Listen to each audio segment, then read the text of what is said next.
So we're looking through the papers this morning with theologian Vicky Beeching and the deputy editor of The Express, Michael Booker. Morning, both. Morning. Good morning.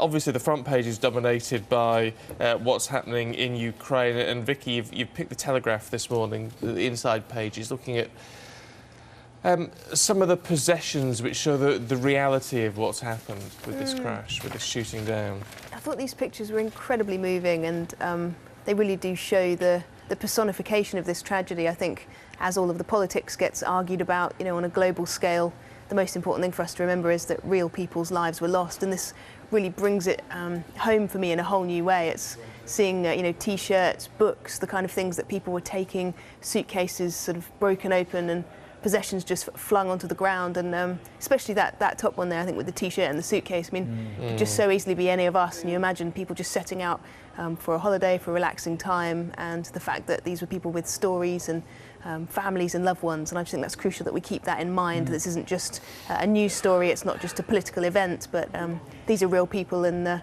these possessions tell a really personal story. Look, I hadn't seen that picture before. I looked at the Telegraph today. When you see that, you know, the big Ron autobiography and the Kevin Keegan one, then there's a story about the two football fans, Liam Sweeney and John Alder from Newcastle. And you know, we've all taken these rubbish books on holiday with us, and you just realise what has happened when, you know, the futility of it all as well. These people were just wanting to get on a sun lounger, read a book and just relax, and then this horrible thing has happened out of anyone's control, well, most people's control. And it really does, you know, it really reminds me as well of the need for dignity for these people, because the site is obviously far from safe, it's far from protected or sealed off, and once you begin to really realise this could be any of us, it could be any of our loved ones, I think it just puts a real sense of urgency about protecting the site and getting access to give these people the dignity that they deserve and that their loved ones would absolutely want them to have. It seems as though there's already looting as well straight away. Well, there's reports of that, which is fine as well, isn't it? At the front of the Mail, Michael, Putin's killed my son. Yeah, and well, this is Simon Main. He was the father of Richard Main. He's 20. He was a Leeds University student, and I think he's kind of spoken for the world here. That, you know, the politicians mealy-mouthed slightly, not wanting to say Vladimir Putin is responsible for this in so many words, and I think he's spoken for everyone. He's bravely spoken out. He said if Putin wanted to speak out, he would do. He would sort them out. Everyone knows what is going on out there is Russian-sponsored. This is a man who rides bare-chested on a horse because he thinks people will admire him. He's murdered my son.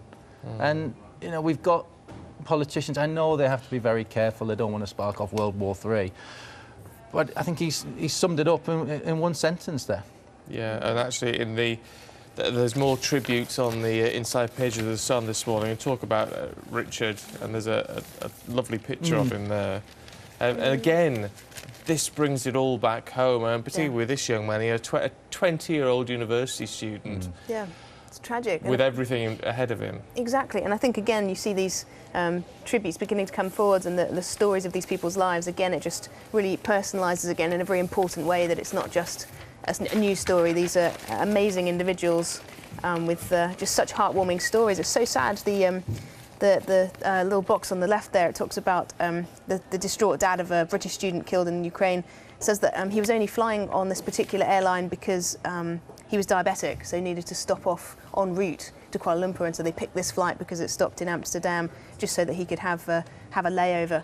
And then at the top there's this just unbelievable story about a family who lost two relatives on the missing MH17 that went missing in March, and then again lost a relative on this flight. So just an unthinkable tragedy that one family with their sort of wider relatives could have had tragedy from both of those airline disasters.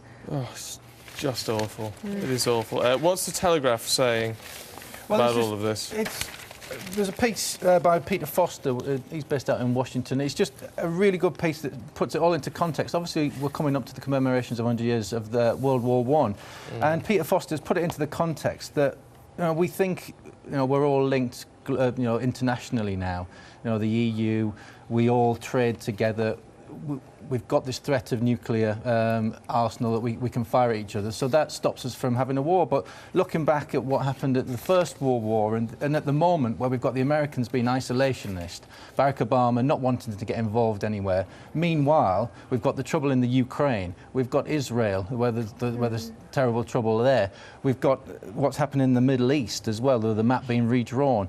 And it just puts it into context how, unless something is done about what's happening in the Ukraine, unless America steps in, the West steps in and actually tries to do something rather than these feeble sanctions, then we could have another war. Yeah, it is really worrying, isn't it, to think about the global repercussions of what's going to happen with this, and just how much the blame is being laid at Putin's door on all of the front pages. It's pretty chilling stuff, isn't it? Depending on what's decided, then that almost certainly is war, though, isn't it? Well, it seems like it needs to be. It's stepping towards that, and obviously that's what they're all scared of. But otherwise, nothing's going to happen, and we're going to end up with, 20 years down the line, the families involved in this will never ever have justice. That could be, sadly, a very valid point.